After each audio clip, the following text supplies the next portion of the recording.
Stella کا نام ہم نے صرف کہانیوں میں دیکھا تھا اور آج ہم اس کی ریئل سٹوری سنتے ہیں۔ اسٹیلا جب پیدا ہوئی تو اس کے بال دو طرح کے تھے، کالے اور سفید۔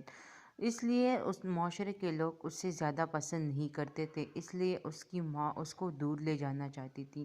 یہاں پہ ہمیں پتہ چلتا ہے کہ اسٹیلا کے صرف بال ہی وائٹ اور بلیک نہیں تھے، بلکہ اس کے کریکٹر بھی دو الگ الگ قسم کے، ایک بیڈ اور ایک گڈ کریکٹر تھا۔ اس کی ماں اسے سمجھاتی تھی کہ اسکول میں جا کر اپنا بیہیویئر ٹھیک کرو ورنہ تم اسکول سے نکالی جاؤ گی، مگر اسٹیلا کب کسی کی سنتی ہے۔ وہ اسکول میں جاتی ہے اور بچوں کے ساتھ لڑنے پڑھنے میں مگن ہو جاتی ہے۔ اس کے دو ہی دوست ہیں، ایک اس کا ڈاگ اور ایک اس کی وہ فرینڈ۔ اسٹیلا کو لڑائی کی وجہ سے اسکول سے نکال دیا جاتا ہے۔ اب اس کی ماں سوچتی ہے کہ وہ یہاں پہ نہیں رہ سکتی، اس لیے وہ اس کو دور لندن لے جانا چاہتی ہے اور اسے کہتی ہے کہ تم اپنی بیہیویئر پر قابو رکھو ورنہ تمہیں آگے زندگی میں بہت نقصان ہونا پڑے گا۔ اسٹیلا کو فیشن ڈیزائنر بننے کا بڑا ہی شوق تھا۔ وہ یہی روز اپنی ماں سے کہتی تھی کہ وہ ایک بڑے فیشن ڈیزائنر بنے گی۔ اس کی ماں اس کو ایک لاکٹ پہنا کے کہتی ہے کہ یہاں سے کچھ بھی ہو نیچے مت اترنا، مگر اسٹیلا نے یہاں بھی کسی کی نہیں سنی۔ اندر پارٹی چل رہی تھی اور فیشن ڈیزائننگ ہو رہی تھی، لیکن اسٹیلا چپکے سے دیکھ رہی تھی اور اچانک بھاگی اور کتے اس کے پیچھے بھاگے۔ اس کو لگا کہ کتے مجھے کاٹ دیں گے، اس لیے وہ بھاگی اور کتے وہاں پہ اس کی ماں پہ حملہ کر دیتے ہیں اور اس کی ماں کائی سے نیچے گر جاتی ہے اور وہاں پہ دم توڑ لیتی ہے۔ اسٹیلا کو بہت ہی زیادہ دکھ ہوا کہ اس کی ماں اس کی وجہ سے فوت ہو گئی ہے۔ وہ وہاں سے بھاگی اپنی جان بچا کے، لیکن ہڑبڑائی میں اس سے اپنا وہ ماں والا لاکٹ گر گیا ہے۔ وہ بہت زیادہ رو رہی تھی کہ یہ سب کچھ اسی کی وجہ سے ہوا، لیکن اب کچھ بھی نہیں۔ اگر وہ نہ بھاگتی، کتے اس کے پیچھے نہ بھاگتے تو یہ کچھ بھی نہیں ہوتا، لیکن اسٹیلا نے یہاں پہ بھی کسی کی بات نہیں سنی۔ اسٹیلا کو لندن میں کوئی نہیں جانتا تھا، اس لیے وہ اپنے آپ کے لیے ٹھکانہ ڈھونڈ رہی تھی۔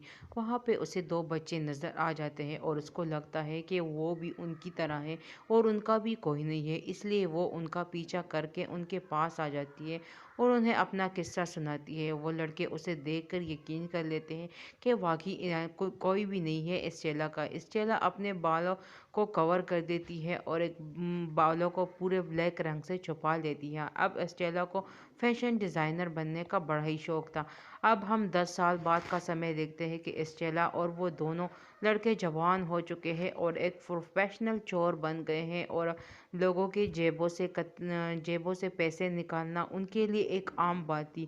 وہ اپنا ہنر بڑی اچھے طریقے سے کرتے تھے۔ یہاں پہ اسٹیلا کو ایک فیشن ڈیزائننگ بننے کا شوق تھا اور وہ بہت پیارے پیارے کپڑے اپنے لیے سیتی تھی، جسے دیکھ کر سب لوگ حیران رہ جاتے تھے۔ اسٹیلا کو ایک بہت ہی معمولی جاب لگ گئی ہے وہاں پہ، لیکن جیسے کہ تیسے اس جاب کی اسے بہت ہی زیادہ ضرورت تھی۔ وہ جاب کر تو رہی تھی، لیکن وہ فیشن ڈیزائننگ کو دیکھتی تھی تو اسے بہت ہی زیادہ اچھا لگتا تھا کہ کاش میں بھی یہ سب کچھ کر دیتی۔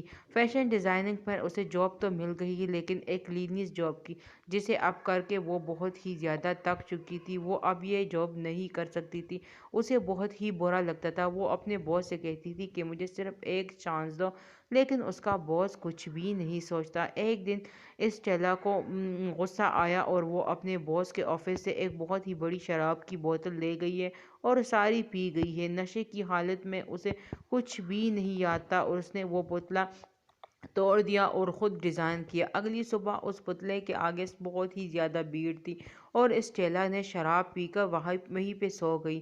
جیسے ہی اس کا باس آیا، اس کو نوکری سے نکال دینا چاہتا تھا، لیکن زیادہ بھیڑ کی وجہ سے وہ رک گیا اور اس سے پوچھنے لگا اور اس کو پیٹنے لگا کہ یہ تم نے کیا کیا۔ اتنے میں وہاں پہ ایک بہت ہی بڑی فیشن ڈیزائنر وہاں پہ آ جاتی ہے اور وہ اسے کہتی ہے کہ اتنے سالوں میں نے یہ بہت ہی پیاری ونڈو ڈسپلے ڈمی نہیں دیکھی تھی۔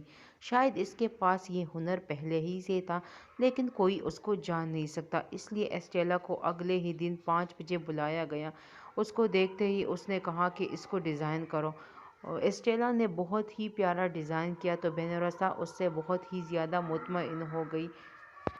اسٹیلا بھی اپنی جاب سے بہت ہی خوش تھی کیونکہ اس کا بچپن کا سپنا تھا کہ وہ فیشن ڈیزائنر بن سکے جو اب وہ پورا ہو سکتا ہے۔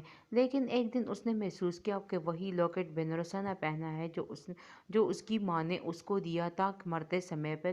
لیکن اسے بہت افسوس ہوا۔ اس نے اس لاکٹ کے بارے میں وینوسا سے پوچھا لیکن اس نے بتایا کہ یہ میرا لاکٹ تھا، بہت سال پہلے کھو چکا تھا لیکن پھر واپس میں نے ایک عورت نے چھپا دیا تھا لیکن پھر میرے پاس آ گیا۔